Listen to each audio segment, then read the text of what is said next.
Pada cerita Dragon Ball Super kali ini kita akan dibawa ke sebuah tempat, yaitu sebuah taman bunga.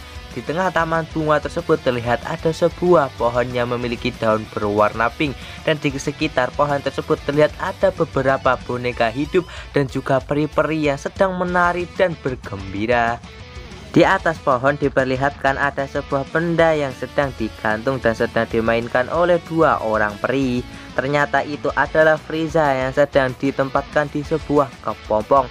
Ternyata tempat ini adalah akhirat, atau lebih rincinya lagi ini adalah surga, tempat siksaan bagi Frieza. Bagi Frieza, tempat yang membuatnya tersiksa bukanlah neraka, melainkan surga, karena dia sama sekali tidak suka melihat kegembiraan yang berada di sekitarnya.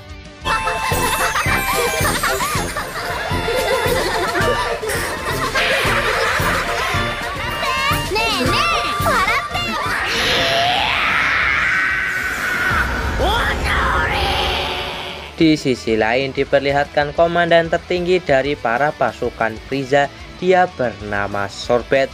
Sorbet ini menggantikan kedudukan Frieza setelah kepergiannya yang sudah cukup lama akibat dibunuh oleh para Saiya. Tapi sayangnya setelah kepergian Frieza dan juga masa kepemimpinannya, sebagian besar pasukan Frieza sudah mulai menghilang dan mereka membangkang. Sorbet merasa sangat kebingungan bagaimana cara untuk menyusun kombinasi dari pasukannya yang sudah mulai membangkang. Dia pun berniat untuk kembali membangkitkan Frieza, karena Frieza adalah salah satu pemimpin yang bisa untuk mengatur semua pasukannya dengan cukup sempurna. Kita perkenalkan dulu dengan dua anak buah terbaik dari Sorbet yang memiliki kulit berwarna merah. Dia bernama Shisami, sementara yang memiliki kulit berwarna abu-abu dia bernama Tagoma. Sorbet pun berunding tentang cara untuk membangkitkan Frieza. Ya, dia berencana untuk pergi ke bumi bersama Tagoma dan akan menggunakan bola Dragon Ball yang berada di bumi untuk membangkitkan sang Emperor Frieza, karena dia sendiri tidak bisa berdiam diri ketika seluruh pasukan Frieza sudah mulai tidak bisa untuk diatur. Scene berpindah ke planet Virus. Di sana kita akan diperlihatkan Goku dan juga Vegeta yang sedang berlatih sparring melawan Whis. Pada latihan sparring itu, kecepatan Whis memang benar-benar tidak main-main. Bahkan Goku dan juga Vegeta yang menyerang Whis secara bersamaan, mereka berdua sama sekali tidak bisa memberikan satu pukulan pun kepada Whis.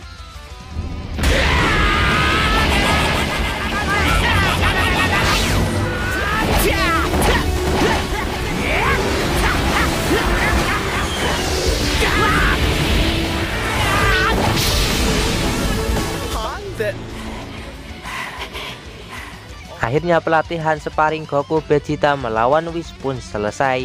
Whis memuji Goku dan juga Vegeta kalau kecepatan dari mereka berdua telah berkembang lebih baik daripada sebelumnya. Tapi sayangnya kecepatan dari mereka berdua masih belum cukup cepat. Bahkan Whis pun juga bisa membuat sebuah logo di baju mereka berdua di saat pelatihan sparring tadi berlangsung. Whis pun segera mengatakan kekurangan dan juga kelebihan antara Goku dan juga Vegeta ketika mereka berdua melakukan pertarungan. Vegeta ini dalam pertarungan dia memang sangat cerdas, tapi Vegeta selalu ketinggalan Goku karena kemampuan Goku selalu di atas Vegeta. Whis memberitahu penyebab Vegeta selalu tertinggal dibandingkan Goku. Vegeta ini dia memiliki sifat yang selalu tegang dan tidak pernah berpikir untuk beristirahat dan mengistirahatkan tubuhnya. Berbeda halnya dengan Goku, dia selalu santai dalam melakukan pelatihannya. Tiba-tiba Whis langsung menyerang Goku dan mengakibatkannya kesakitan. Whis melakukan hal tersebut untuk menunjukkan kelemahan yang dimiliki oleh Goku. Goku ini orangnya sangat percaya diri, namun rasa percaya diri yang sangat besar dari dalam diri Goku itu adalah sebuah kelemahan milik Goku. Karena jika Goku terlalu percaya diri pada dirinya sendiri, itu adalah sebuah kelemahan bagi diri Goku, dan Goku akan mudah diserang oleh lawan ketika dia lengah. Di sisi lain diperlihatkan Pilaf, Mai dan juga Su mereka berhasil mengumpulkan ketujuh bola Dragon Ball. Tiba-tiba Sorbet dan juga Togamo datang ke tempat Pilaf dan juga kedua anak buahnya tersebut dan meminta kepada mereka berdua untuk menyerahkan bola Dragon Ball itu, dan mengakibatkan mereka berdua menjadi sangat terkejut. Sorbet meminta kepada Pilaf dan juga gengnya untuk memanggil naga bola Dragon Ball. Pilaf dan juga gengnya pun menuruti permintaan dari Sorbet karena mereka takut akan dibunuh oleh Sorbet kalau mereka tidak menuruti permintaannya. Tak lama, Pilaf pun segera memanggil Shenlong bola naga dan akhirnya naga bola Dragon Ball keluar dari dalam bola. Setelah Shenlong keluar, Sorbet pun segera mengutarakan permintaannya kepada Shenlong kalau dirinya ingin membangkitkan sang Emperor Frieza.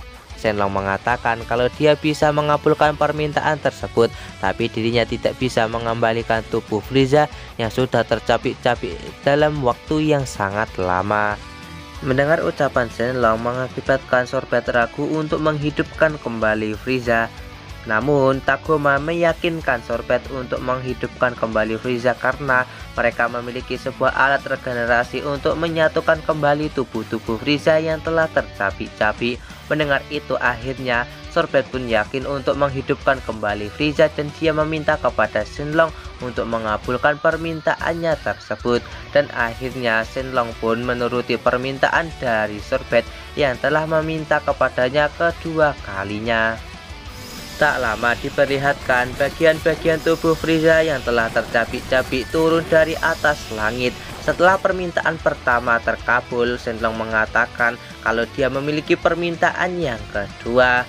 Tiba-tiba geng Pilaf pun mengatakan kalau mereka menginginkan uang 1 juta zeni dan juga makanan terlezat di dunia, dan akhirnya permintaan kedua dikabulkan oleh Shenlong untuk Pilaf dan juga gengnya. Sorbet pun kesal kepada Pilaf dan juga gengnya karena telah merebut permintaan kedua, tapi dia tidak memiliki banyak waktu di bumi karena dia harus segera menghidupkan kembali sang Emperor Frieza. Sorbet dan juga Tagoma segera mengumpulkan bagian-bagian tubuh Frieza yang telah tercapik-capik ke dalam sebuah wadah untuk mereka satukan lagi ke dalam alat regenerasi. Setelah tugas mereka berdua selesai, mereka berdua segera masuk ke dalam pesawat mini mereka untuk kembali ke pesawat utama yang berada di luar angkasa. Singkat cerita, Tagoma dan juga Sorbet telah sampai ke pesawat utama dan sebagian-bagian tubuh Frieza pun telah dimasukkan ke dalam alat regenerasi dan mereka sedang menunggu kebangkitan dari sang Emperor Frieza. Setelah lama mereka menunggu, akhirnya waktu kebangkitan dari sang Emperor Frieza pun dimulai. Terlihat dari dalam mesin regenerasi tubuh Frieza pun sudah mulai bersatu dan Frieza pun keluar dari dalam mesin regenerasi.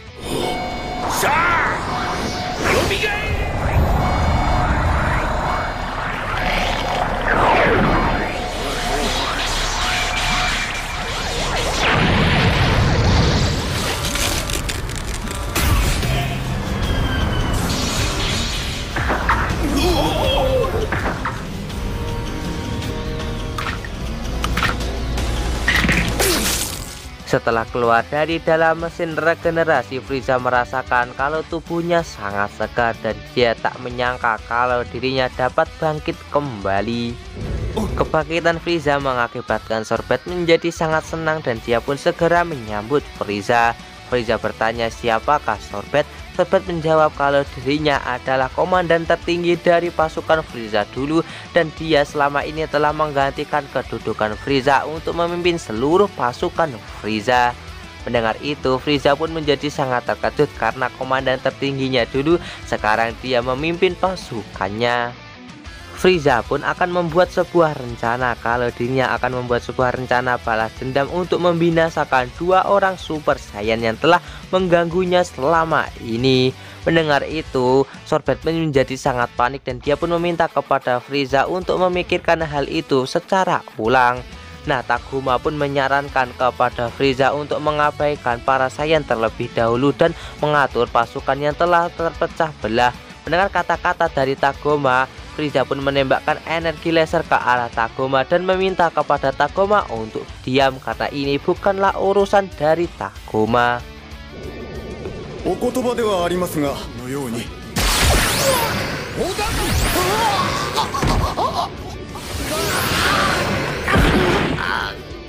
Melihat Tagoma yang dihajar habis-habisan oleh Frieza, Sobat pun menjelaskan kepada Frieza kalau orang saya yang bernama Goku dia telah bertambah lebih kuat daripada sebelumnya.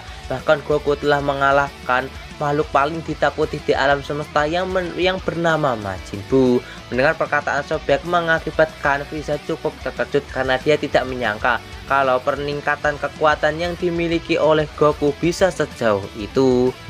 Walaupun begitu, Frieza sama sekali tidak takut dengan Goku. Bahkan itu adalah sebuah hal yang menarik karena dia akan bertemu musuh yang memiliki kekuatan sangat overpower, dan itu adalah hal yang sangat menarik baginya. Frieza mengatakan kalau dirinya ini sudah kuat semenjak dari lahir dan dirinya sama sekali tidak membutuhkan latihan untuk menjadi kuat. Tapi sekarang dia sangat penasaran jika ia berlatih dengan serius apakah yang akan terjadi kepada dirinya, dan dia berniat untuk melakukan latihan yang sangat serius agar dirinya bisa mengeluarkan kekuatan yang terpendam yang belum pernah dilihat oleh siapapun. Scene berpindah ke planet virus lagi. Di sana kita akan diperlihatkan Whis yang sedang memperhatikan latihan sparring antara Goku dan juga Vegeta yang sedang melakukan sparring 1 lawan 1.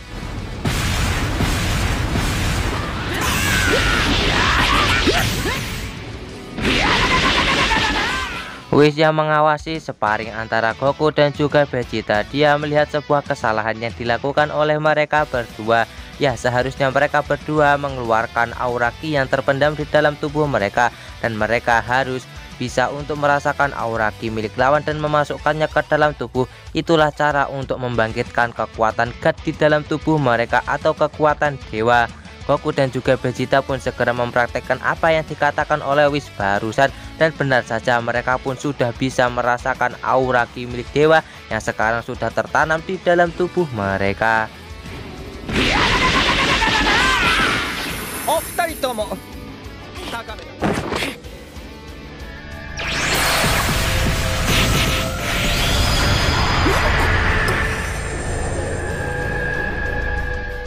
Whis merasa tidak menyangka kalau Goku dan juga Vegeta mampu mendapatkan kekuatan Super Saiyan God dalam waktu yang cukup singkat. Walaupun kekuatan mereka belum menyamai virus, tetap saja mereka mampu berkembang sangat pesat.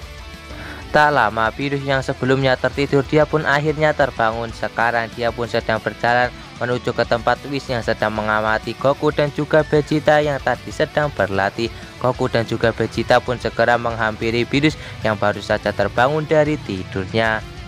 Bersamaan dengan itu terlihat ada seekor kupu-kupu yang lewat di hadapan virus, dan virus pun menjadi bersin akibat kupu-kupu itu yang terbang di hadapannya. Virus yang bersin ini mengeluarkan energi penghancur dan menembakkannya ke arah sebuah planet yang berada di tempat tersebut. Goku dan juga Vegeta merasa sangat terkejut karena jika saja tadi mereka lengah, maka mereka akan binasa oleh energi penghancur milik virus barusan. Virus-sama, omezame desu ka? Ya, Virus-sama.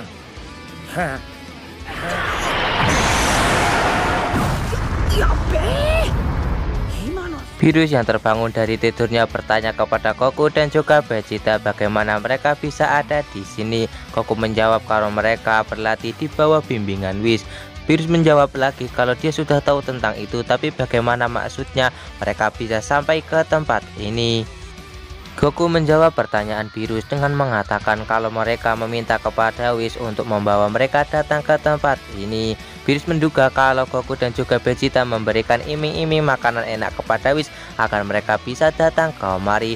Vegeta pun membenarkan perkataan dari Virus.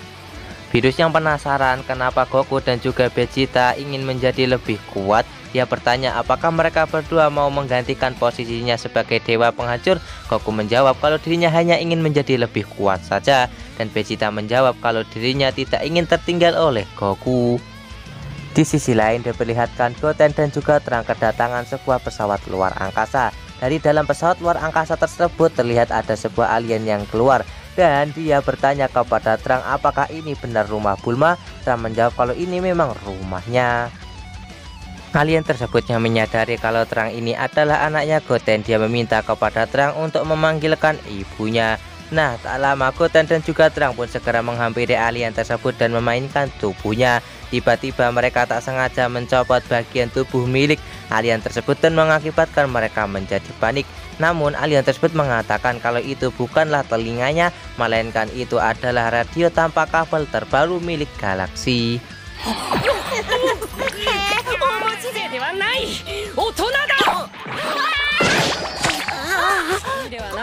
最新型の Tak lama, Jago segera memperkenalkan dirinya kepada Goten dan juga Terang kalau dirinya ini adalah salah satu pasukan elit dari organisasi penjaga perdamaian di galaksi ini yang bernama Galaxy Patrol, dan dia bernama Jago. Singkat cerita, Bulma pun telah datang menghampiri Jago dan dia pun bertanya kepada Jago apa yang Jago perlukan sampai datang ke bumi. Jago mengutarakan niatnya kalau dia sebenarnya ingin bertemu dengan orang yang pernah mengalahkan Frieza. Bulma bertanya apakah dia bernama Son Goku. Jago membenarkan perkataan Bulma, tapi Bulma tidak bisa untuk mempertemukan Jago dan juga Goku karena dia sekarang sedang berada di planet virus dan sedang melakukan latihan bersama suaminya. Mendengar perkataan dari Bulma membuat Jago merasa tidak percaya karena virus ini atau seorang dewa penghancur dia adalah sebuah mitos saja. Namun Jago tidak memiliki banyak waktu untuk mengobrol dengan Bulma. Dia pun segera mengutarakan inti dari dia datang ke bumi kalau dia memberikan informasi kepada Bulma kalau Frieza dan juga 1000 pasukannya akan segera datang ke bumi untuk membalaskan dendamnya. Mendengar itu membuat Bulma menjadi sangat terkejut karena Frieza telah dihidupkan kembali. Tak lama setelah mendengar ucapan dari Jago, Bulma pun segera mengeluarkan sebuah makanan yang sangat enak dari dalam rumahnya dan dia pun segera memanggil Whis dengan menggunakan makanan enak tersebut untuk segera datang ke bumi agar bisa menyelamatkan mereka semua dari ancaman Frieza. Setelah memberikan sebuah pesan kepada Whis untuk datang ke bumi, Bulma pun bertanya kepada Jago kapankah Frieza dan juga pasukannya akan datang ke bumi, seminggu atau 10 hari lagi. Jago memberikan jawaban yang sangat mengejutkan Bulma kalau Frieza dan juga pasukannya akan datang ke bumi dalam waktu 1 jam lagi. Benar itu, Bulma pun sudah tidak memiliki banyak waktu lagi untuk berdiam diri. Dia pun segera masuk ke dalam rumahnya untuk menelpon seluruh Z-Factor agar mereka semua bersiap untuk menghadapi kedatangan Frieza dan juga pasukannya. Shin berpindah ke tempat Krillin yang sedang berjaga di posko polisinya. Tiba-tiba dia mendapatkan sebuah telepon dari Bulma. Krillin pun segera mengangkat telepon dari Bulma dan dia pun mendapatkan informasi yang sangat mengejutkan kalau Frieza dan juga pasukannya dalam waktu 1 jam lagi mereka akan datang ke bumi. Krillin pun segera kembali ke rumahnya untuk segera bersiap-siap untuk menghadapi serangan Frieza dan juga pasukannya. Singkat cerita, Krillin pun telah selesai bersiap untuk segera menghadapi Frieza dan juga pasukannya. Tapi sebelum pergi, Android 18 bertanya kepada Krillin apakah dirinya juga bisa ikut Krillin untuk melawan Frieza dan juga pasukannya karena kemampuan tempurnya dari Krillin jauh lebih kuat darinya. Tapi Krillin menjawab pertanyaan dari Android 18 kalau sebaiknya Android 18 menjaga Maron saja di sini dan dirinya yang akan bertempur. Tapi sebelum Krillin pergi, dia pun meminta kepada Android 18 untuk mencukur rambutnya sampai botak agar dia bisa kembali sebagai seorang petarung bela diri. Setelah Krillin dicukur oleh Android 18, Krillin pun segera meningkatkan aura ki-nya dan segera meluncur untuk segera bertemu dengan para Z-Factor lainnya dan berangkat ke tempat pertempuran melawan Frieza dan juga pasukannya.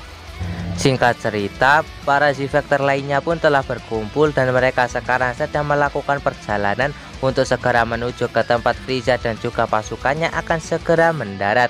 Di tengah perjalanan mereka pun merasakan aura ki yang sangat dahsyat milik Frieza. Mereka tidak menyangka kalau aura ki milik Frieza saat ini memiliki kekuatan yang jauh lebih besar daripada sebelumnya.